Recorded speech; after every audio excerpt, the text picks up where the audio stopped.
Welcome back, everyone, to the Medicine of Mindset Summit. I hope that you are just like a sponge and just absorbing all the amazing information that we have been bringing to you every single day this week. I have a really special interview guest next. Now, I'm going to introduce Deanna Hansen, not through her bio that she wrote for us, because you're going to be able to read that if you want.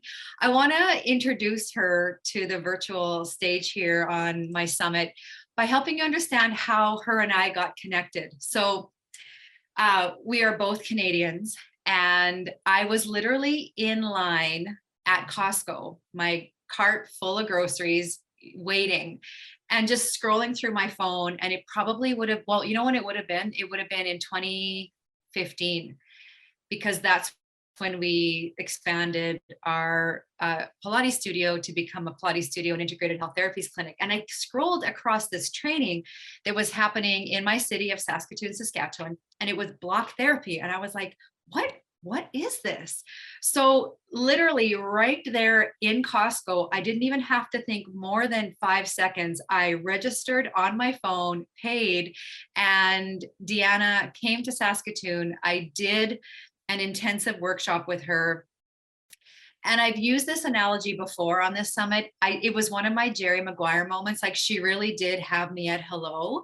I was, as a movement person myself, I was blown away by her presence, her knowledge, and just this deeper understanding of the emotional side of our body when it came to fascial health. And, as a retired athletic therapist, Deanna is one of those people that has, walked her walk and talked her talk. She has had her own pain journey, and it really, like most of us, turns out being the gift that helped us understand why we were put here on this earth. And so I'm so excited to have Deanna here.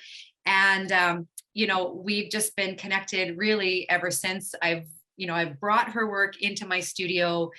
Thousands of people have been impacted by it. And when I was thinking about who do I want to bring on this virtual stage, she was definitely at the top of my list. So Deanna, welcome. Just welcome to our summit. Thank you so much, Jana. I got chills as you were talking. I know we have so much incredible history, and it's just been an absolutely incredible journey with you to share this. And thank you so much for inviting me here. Yeah, no, absolutely. So let's frame this concept of fascia, because I'm sure a lot of people maybe have heard of the word. Maybe they've had a foam roller and they roll out their quads, but really like ground us into this interview by starting off with, what is it? Why does it play such an important role? And how do you think, or why do you think it's been so overlooked as a system in our body that can take us from, dis-ease to ease? That's a great question. So the way I personally view the fascia system has really come from my 22 years of diving into the system with my hands, personally on my own physical body, and then also translating that work that I discovered into my patients. And the way I really see what fascia is all about now is it really is the cell membrane of each and every cell connected through this system, this matrix. So every cell in the body is interconnected, and the communication from each and every cell takes place within the fascia system. So this becomes really the key point in understanding how to support cell health. And the reason is because ultimately what we want to make sure of is that every cell is properly fed and clean. And as long as every cell has the energy received from the blood and all the nutrients and the oxygen, as well as the cleaning mechanism through the detoxification process, then the cells aren't stressed. They're not undergoing issues. They don't have problems absorbing or releasing what it is they need to do to stay in balance with themselves. The challenge with the fascia system is that we are under this incredible force of gravity. Really, this is to me what, of course, causes aging. We compress over our lifetime. And because we're not conscious typically of posture and breath, and we're dominant on one side, we don't just compress in a linear fashion. We literally wind down over time. Now, the fascia system is here to support and protect ourselves and us as a living being. So if we start falling off balance, what happens is the fascia will grip and adhere to anything and everything in its path to create stability in the body. If this becomes a long-term issue for the body, us essentially falling out of balance, these grips magnetically seal all the way to the bone with a force of up to 2,000 pounds per square inch. So if you can think of that, it's kind of incredible that we have these internal forces inside the body that we don't even really recognize because they develop continually. We don't really even feel gravity. We're simply connected to the earth because of this force. We see it over time as we start to undergo the aging of our bodies, but we don't really feel gravity. So all of these forces that are within us are simply things that we've naturally adapted to. And we completely accept the aging of our body as a normal process. However, if we can properly support cell alignment and keep every cell positioned exactly where it should be, what we do is we keep optimal space within the body. What we lose over time is space within the body. We compress and we fall out of alignment. So we become shorter and wider as we age. And there's a space-time continuum. As we go through time, we decrease in that internal space. And these adhesions or these fascia connections that are created to support our bodies, ultimately, they're the problem. Because what they do is they block blood and oxygen flow to cells, as well as block the detox ability for the cell area to be cleaned. And again, this is a protective measure of the fascia, but we need to really understand how to support this system optimally so we can keep our cells positioned where they should be, really focus on proper diaphragmatic breathing to drive the systems in the body, to keep the systems heated so that we don't, again, magnetically seal out of alignment, which in my view is really the issue with what's going on in the fascia system. And so all of that, I mean, thank you for, giving us the foundation. Fascia is, sometimes it can be made, I think, to feel very complicated, or it's a system that when you try and release it, it hurts. And we're going to talk about, kind of melting into the pain versus resisting the pain in a little bit. But you mentioned the diaphragm. And so let's go there. Let's go there to help us understand the connection, the role of breath, and just give us a little bit of an anatomy lesson. Where does the diaphragm live? How does it function? And then let's make the connection between the breath and the release of the fascia. Perfect. So I'm just going to bring my screen down a little bit here. So the diaphragm is literally a plate of muscle that is situated right about here. It is the floor to the heart and the lungs, the ceiling to the abdominal organs. When it's working properly, it moves up and down like a pump in the body. When we exhale, it moves down. When we inhale, opposite.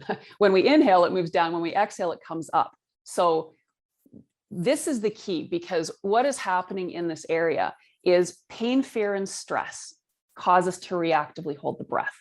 So when we hold the breath, what happens is this muscle that is supporting the weight of everything from there and up into the body weakens. And over time, we start naturally collapsing into the core of the body. So what happens to this plate of muscle is it literally becomes entangled and it can't function. It's almost like a frozen shoulder, but it's a frozen diaphragm. So the body is designed to survive. So if we're not breathing optimally to support the cells, we're still going to be breathing. And the body has the muscles of the upper chest that ultimately respond to this lack of diaphragmatic movement.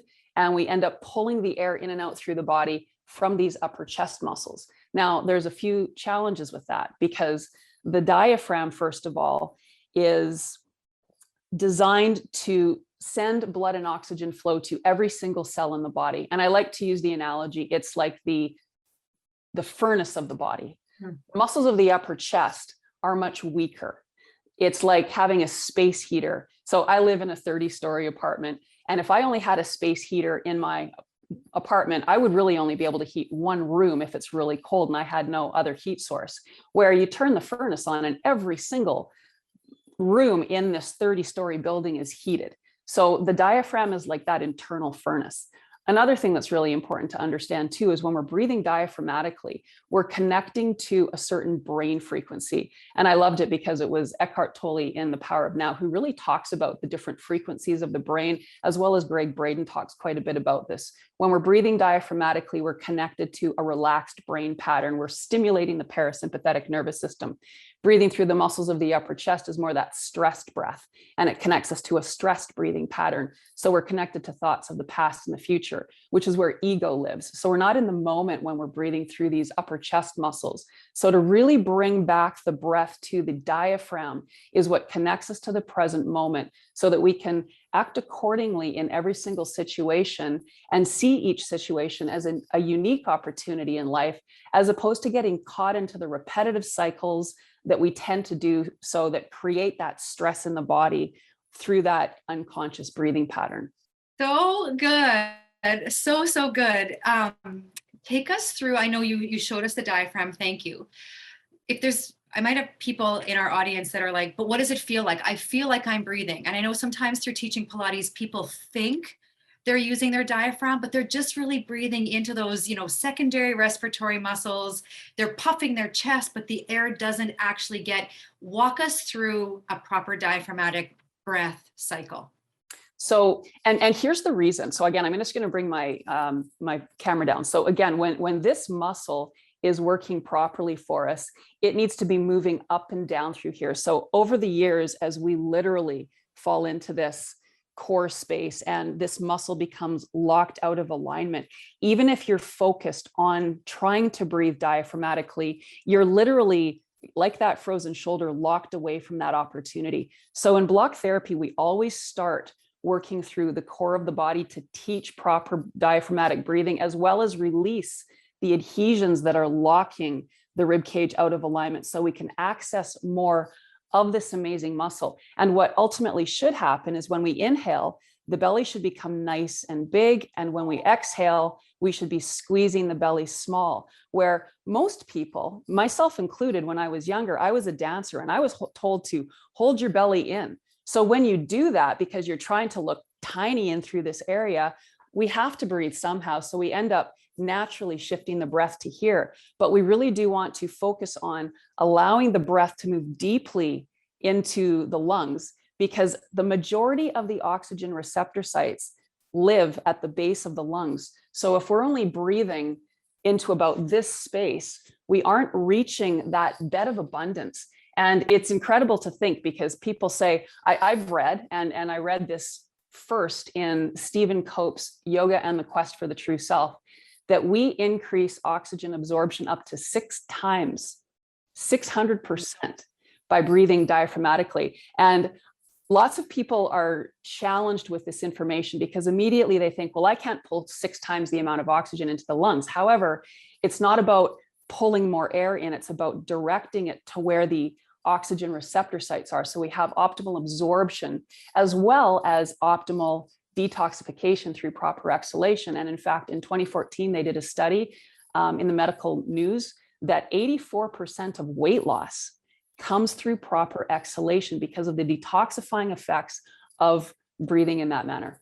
I just read, I think it's called Breath, the Art and Science of Breathing by James Nestor. And he talks about that. He talks about that research study. And it blew my mind, because I think especially when you talk about, our physique and weight loss, we have, prescribed and subscribed to those beliefs that I have to either, drastically decrease my intake of food, or, not be able to enjoy food, or I have to, bump my exercise up to a point that it's not even possible in my body. And when you learn things like this, it makes you take a step back and think, hey, wait a minute. Where did I start believing this? And why? And what if I started to shift those beliefs a little bit? And so let's move into a conversation around trauma. And first of all, I would love to know your definition of trauma, because I think sometimes people think it is like the worst possible case scenario we could ever encounter, where, there might be a little bit of a different definition. And in that trauma, how does our fascial system respond? And can we still nurture it into a state of health? Yes. So I actually had just completed a 2-day trauma summit, which was amazing. And now we're actually going through a program to teach people how to combine all of the lessons learned with block therapy. So the way I have really learned to understand trauma from a cellular level, trauma basically is adhesion, the formation of adhesion due to an event. So an event can be a horrendous event, but an event can also be something like, oh, you know what? I don't think you're pretty enough to date this person. These things all create negativity in our system. And again, it all comes down to the response of the diaphragm and how pain, fear, and stress cause us to reactively hold the breath. Not only that, things like physical injury that might not seem like a very big deal, like a sprained ankle, if we don't release and rehabilitate that injury properly, the compensatory action from limping and then the shifting of our entire system as a result of scar tissue buildup creates a shifting of how our body moves over time. And this creates cell trauma because, again, it all comes back to having the cells properly positioned so that they can receive what they need and let go of what doesn't serve anymore, the waste that's created. So through the process of this trauma summit, we talked a lot about the big T's and the little T's. And the little T's can be just as traumatic in our behaviors and how we move forward in life as those big T's, depending on how our system responded. And even from birth and before that, when we're developing, and even past life stuff, if this is what you believe, but the way I understand, when we're born, basically, we have the breath of the mother because that's what we learned as we were growing. So if your mother had trauma, and who doesn't to some degree, her breathing pattern would be affected. So then we come out into the world with that compromised breathing pattern. And in yoga, they call it the signature posture. They said we're all born into this life with a signature posture. And I believe that signature posture is the breath of the mother. And through this lifetime, according to the yoga scriptures, it is the goal of this lifetime to break through that signature posture. And that is, in my opinion, what we're doing by changing the breathing pattern so that we can ultimately connect to the most optimal ability for the diaphragm to send the fluids to all of the cells required. Otherwise, if our breath is compromised, so is the heart and the diaphragm's ability to move those fluids to those cells. So then part of our body is disconnected from our soul, essentially. And all of these disconnections create a fragmented understanding of the body. We need to bring it all back into our being and our conscious awareness so that we can view life again from the perspective of the incredible beings that we are and what we're truly here to do to create joy and share our gifts with the world.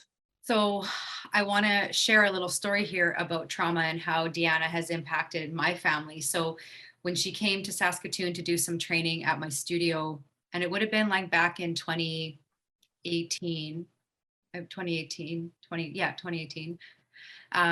our middle son, Will, had just that previous summer had a wakeboarding accident.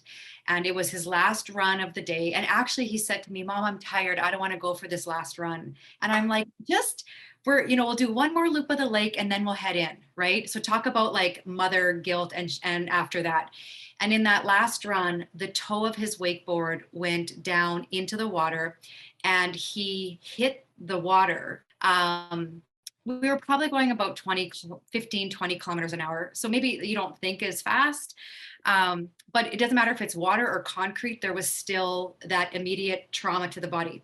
That started a whole cascade of experiences for Will. Lots of guarding, lots of pain. He would call it the burning baseball behind his belly button. And, he was also changing elementary schools that year. Anyways, when I went and did my initial training with Deanna that night in Saskatoon, and I bought a block baby and a buddy, and I got home and I did what I did every night with him, almost falling asleep. I would take his castor oil and I would, make the clockwise circles on his belly. He would usually cry himself to sleep, and I would sometimes fall asleep with him or wake up in the middle of the night and go make my way to our room. And that night I brought home the block baby, and he laid on it, and I rubbed his back, and I kid you not, it was minutes. It was minutes, and I could actually feel the sympathetic let go. I could feel the tension in his body let go. And it took me back to when he was like a little baby, and he was 14 years old at that point, 15 years old. And I was just in awe. I mean, thanking God for bringing Deanna into my life, because I was like, there's something here that was helping him heal his trauma. And as a 15-year-old boy, to be able to lay on a block versus take all the medications that we had been asked to give him, even to the point where my doctors wanted to prescribe him antidepressants because they felt that that could help with the pain. It was an amazing gift to me. And so I want us to talk a little bit about pain and what happens when we're going through this process of, healing our fascia. Because from a mindset perspective, we're conditioned to not want to feel pain, right? And so help us understand a little bit more about how the fascial system really is meant to get us comfortable with that concept of pain. So as cells start migrating away from their correct alignment, it's like you're moving away from home. And kids get homesick. Our cells are homesick. So they give us signals, information. It's kind of like the baby crying. The cell's first response to not receiving everything it needs to do its incredible job on behalf of your health is to give you a pain signal. It's simply a little tap on the shoulder, like, hey, mom or dad, you're not paying enough attention to me. I'm working really hard. You're running a marathon, or you're doing too much work, and I'm exhausted. I'm dehydrated. I'm starving. Whatever that is that the cell's not receiving, it lets you know with a pain signal, just like the baby crying.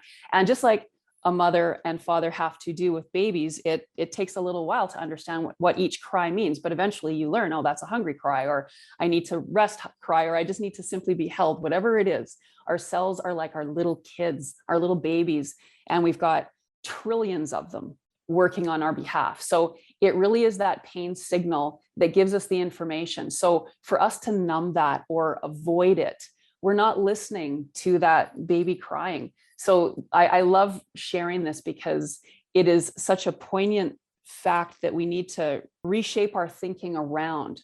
And when we're doing the work that of block therapy, we're not adding pain to the body. We're connecting more deeply into the tissue so that we can hear what those cells are saying. So when we experience pain on the block, it's a knowing. And that's the one thing people generally describe it as a good pain.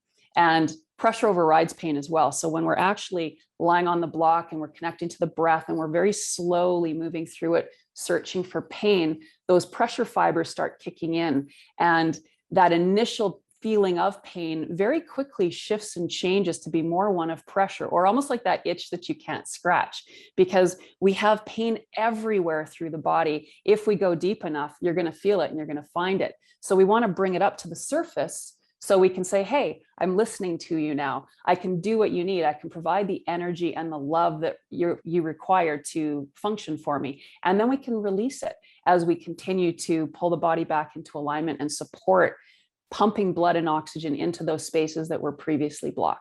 So this truly is creating a new relationship. As I hear you speak, it is like creating a new relationship with yourself, because as you allow yourself to experience this, that conscious mind could be saying to you, get off, like, this hurts. Why are you doing this?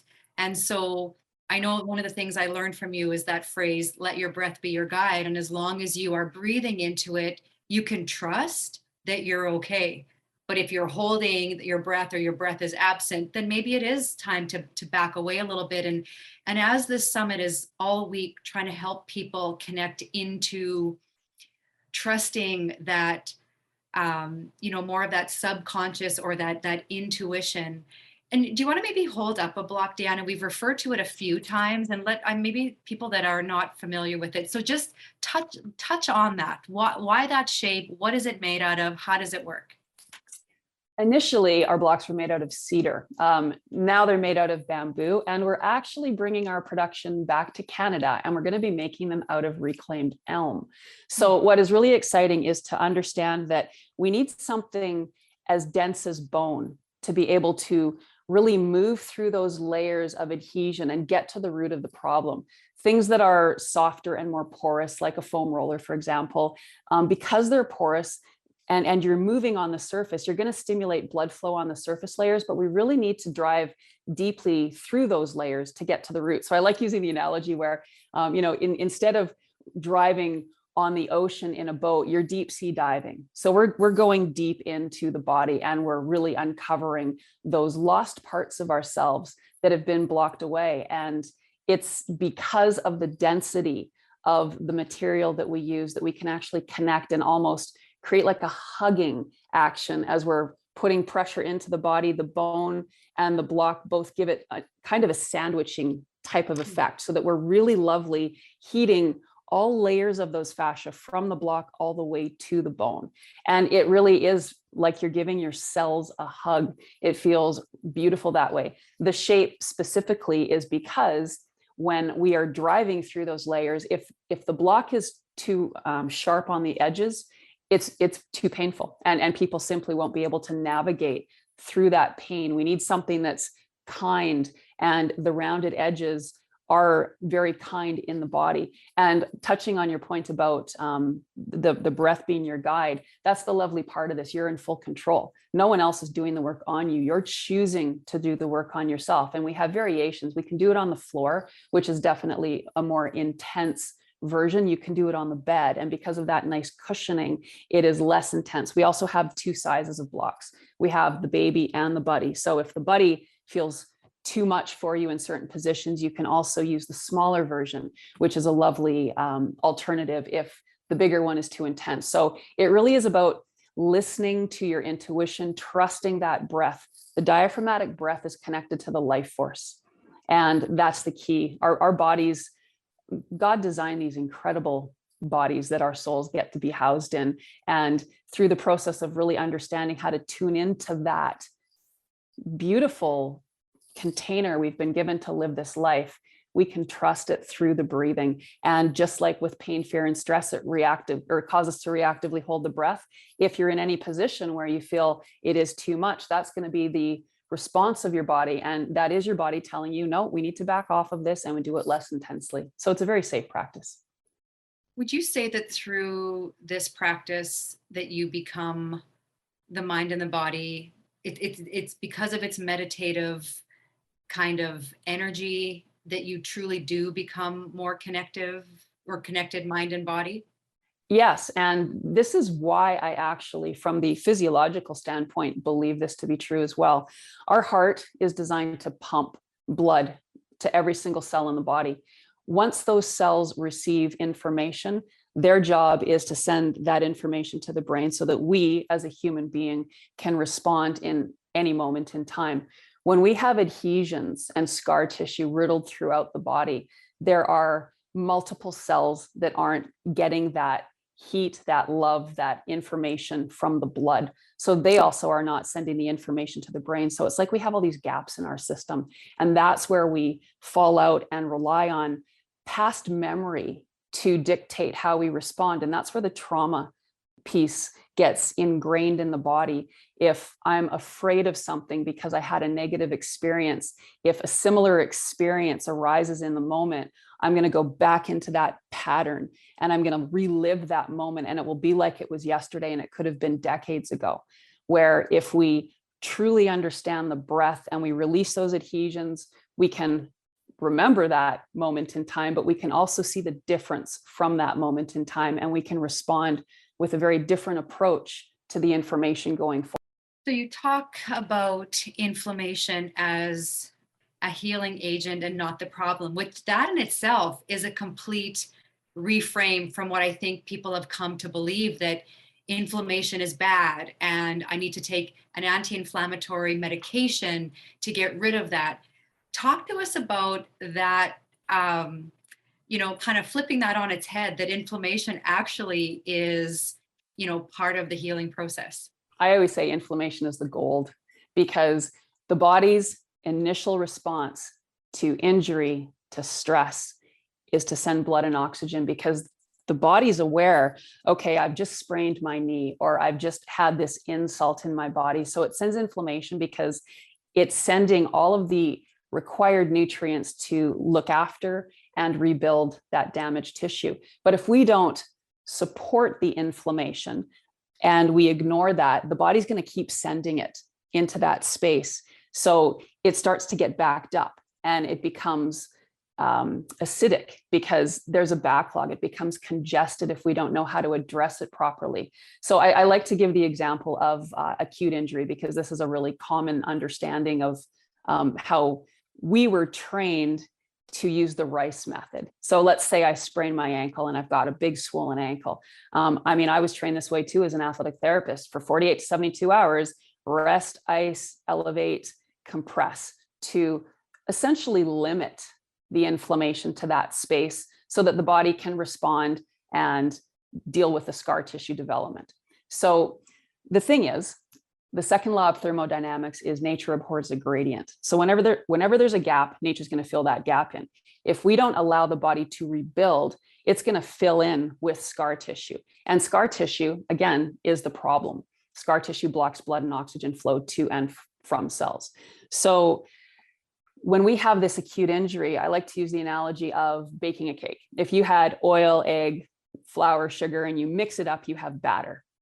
So if you have batter and you put it in the freezer, you have frozen batter. If you have batter and you put it in the oven, you bake a cake. So we need to actually heat the body, send energy into the area of injury. It's like you've just had a baby and you're putting that baby in the corner for 2 to 3 days and you don't even touch it or give it any love or energy, when these cells that were just injured or ruptured or whatever the situation was, that's when they're needing your attention the most. That's when we really need to give it that energy and give it that love and kindness and flow.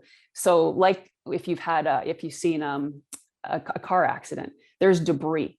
So let's say we have a concussion, for example, you've had this massive hit, there's damage, there's debris. We have to take that debris out of the way before we can then send in the healing agents. Otherwise, it just becomes congested. Like if you buy a new wardrobe and you don't take the old stuff out of your closet, you don't even have room or space for anything. And that's what's going on in the body. So through the process of working the body, working the breath, melting the adhesions toward the site of injury or area of concern, that's how we free the body up to provide the optimal flow so that we can use that inflammation as it was intended. And even when people have a body full of inflammation and they're starting this process, that inflammation still has all of the potential energy it initially had. We just need to start heating the body up, clean out the toxins, and then allow the body to repair, because the body is phenomenal at repairing itself if we give it what it needs. And would you agree that when our body feels good, when it feels healthy, that it gives us an opportunity to shift our mindset? Oh, completely. Because again, we're changing the entire frequency of your brain to be connected to God in the moment, as opposed to connected to ego and past and future. Past and future. So do you think that those processes happen in parallel as we are healing the body? The mind is being encouraged to rewire, or do you think one's leading the other? I think they happen in concert with each other. We go through steps, and just like with the process that we share, we don't just release the body and breathe. We also need to pull those cells back through conscious awareness of proper foundation. And they do work together. In fact, I'd love to share, she's going to let me share this in our newsletter. One of our people doing the trauma summit, she had mentioned how she was going back in time and she remembered when she had sprained her ankle and it had always felt weak. And then she connected the dots, how in that moment, she also lost her ability to stand up for herself. So she's connecting these two parts together and seeing how one physical thing created an emotional or behavioral thing that has lasted this long. So to be able to pull that out from the root changes everything, but we have layers and layers, and we have multiple traumas throughout the body. Again, the big T's and the little T's, like every insult, every time you were maybe even cut off from being able to speak what you wanted to say, like that creates a response, a pulling in, a frustration. So to be able to let all that go, it absolutely changes the wiring of the brain. I mean, we all know now that with neuroplasticity, we can rewire the brain. And it really is also about feeding the brain proper amounts of blood and oxygen flow in order to do that. And if I could just share one other thing about that, because it was in one of, I can't remember the title of the book right now, but he was talking about how when we're aging, essentially what happens is the frontal lobe, which is where all new information comes and where we do all of our new creation, it starts to essentially shrink. And I see that it shrinks because we fall forward. So the brain is literally getting stuck to the front of the frontal lobe, and that stickiness is blocking blood and oxygen flow to that part of the brain. So that part of the brain goes through aging, but it doesn't have to. And even better, we can also reverse it by opening up the channels for flow and allowing that blood and oxygen to get in there and to pull out the toxins that have stopped the flow. Well, you know what I love about how the physicality of learning about our fascial system and understanding its just its innate importance to all the body's other systems is that, like, my mom she just turned 70, and then my mother-in-law, I think, is like 68. And both of them this week, and in fact, my mother-in-law just this morning, I was chatting with her, and she said, I woke up this morning and I kind of had this thing in my leg, and I just laid on my block for 10 minutes. And my mom said the same thing. She was getting just doing some deeper house cleaning and woke up the next day with like some neck stuff and just shoulder. And both of these women who this kind of knowledge, I would have gone and popped those extra strength over the counter, pills, right? And maybe after a few days it would have gone away, or they would have, but they don't even skip a beat now. They just, it's become part of, it gives them confidence. And that's why I think it's so important to understand the connection between the physicality of like us as cells, never mind systems, respiratory and skeletal and all those kinds of things, but our cells. And I think I heard it from you one time, just the term, self-care is the big buzzword still. But if we went one layer deeper and we focused on self-care would kind of be a moot point, because so that stuck with me after all these years. And I just want to show everybody. So during this interview, I've actually been sitting on my block, just doing some work through my glutes, right? I've been sitting quite a lot lately, more than usual. And I've just been finding ways as I've been working to be bringing my block into my world. And that's just stacking. It's not taking any extra effort or time. It's just a part of what I'm doing. And I think, besides all this great information, Deanna, that you shared today, when we look at our body as a medicine cabinet, truly, if mindset was one of those options, it is so interconnected to everything else we do. And I want to ask you, in your expertise, in your area of work, in your industry, what do you think is not being talked about enough? Well, I know there's a lot of discussion about the breath that's coming out, but I still see there being a real lack of true understanding of the value of the breath and how to actually connect to it fully and completely. And simply going through breathing exercise when your fascia system has locked your diaphragm, it might strengthen what you have available, but it's not going to make the whole plate of muscle available. So to really understand fascia decompression, that's really what my work is all about. It's taking the time out of the tissue, the gravity that has compounded everything negatively, and creating that opportunity for release so that we can truly, again, connect to that beautiful muscle that's connected directly to the life force, so that we can be sending the God energy to every single one of our cells. And that's where I feel that there's still a real disconnect, even with other fascia techniques. It's pulling that true understanding of releasing that magnetic seal that we've become locked into, so that we can truly rebuild our bodies. And we can, and it's not hard to do when you follow the steps and you truly understand the simplicity around what we're doing. And when we understand that scar tissue and adhesion are, in my view, the step in front of the inflammation, to me, this is the problem in the body. And then understanding how the body naturally responds through what we can do with that inflammation to truly use it as a healing power within us. Mm. So the last question that I've been asking all of our experts this week is, share with us one or two of your mindset habits or rituals that that you choose to consciously do in your day or in your week.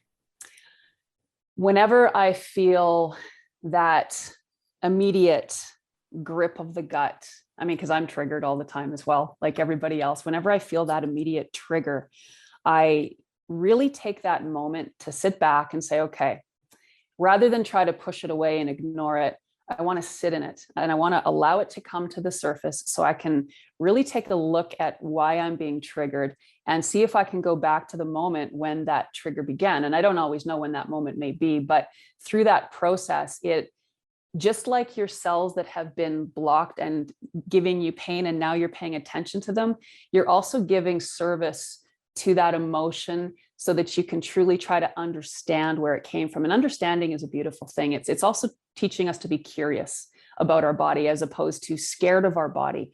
And what's really lovely for me at this point, about 7 years ago, when I was going through my block work, I uncovered an injury that I sustained when I was 7. And I really, really badly injured my pubic bone and ended up growing around a huge amount of scar tissue. So finally, I opened up to this space, and immediately, 2 things happened actually. Immediately, my issues with constipation stopped. Massive gift. And I always knew that my issues with constipation weren't a gut issue. It literally felt like something was in the way.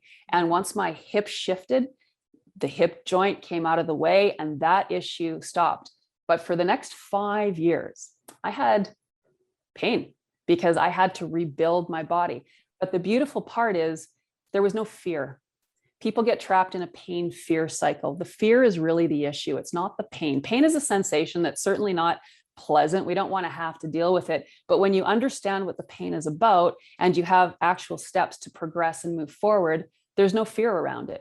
When we get caught in that pain-fear cycle, it really drives us into this panic mode, which again causes us to even further hold the breath, which increases the pain, which increases the fear. So that's where most people are living regarding pain and fear. So when you decide to become a pain seeker, it is so incredibly empowering because you're choosing to knock on that pain door and say, hey, thank you for the gifts that you've given me, but I don't need you anymore. I can bring you to the surface and then I can let you go. And then we can move forward in life in a completely different, open way with freedom and integrity within our body. Deanna, that was so beautifully said. I want to give you an opportunity to let our audience know where they can connect with you, where they can find more information. What's the best place for them to go? Can I give them 2 places? Yeah, absolutely. So our website is simply blocktherapy.com, and there's tons of information on that. We also have a private Facebook group, Block Therapy Community, and anyone and everyone is welcome to jump in. We now have 8.2 thousand members, which is amazing.